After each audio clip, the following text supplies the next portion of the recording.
In this video, I'm quickly going to show you how to log into your Blooket account.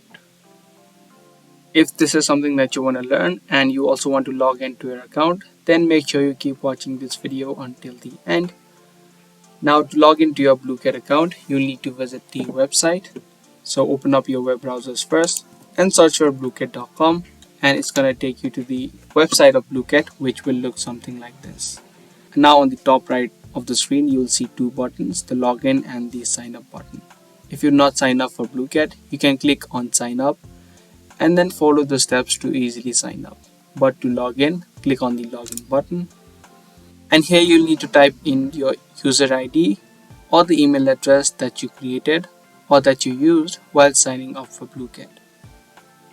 Or if you used your Google account to sign up, you can just click on login with Google and choose your Google account and you'll be immediately logged in.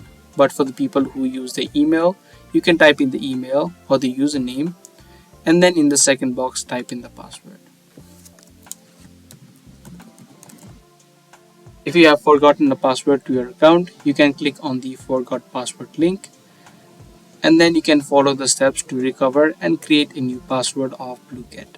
Once you fill in both these information, click on let's go, and if the information that you've entered is correct, you will be easily logged in to your Blooket account. So that's all it takes to logging in to your Blooket account. I hope you guys found this video helpful. If you did, be sure to subscribe, share, and also give this video a thumbs up. That's going to be all for today. Thanks for watching.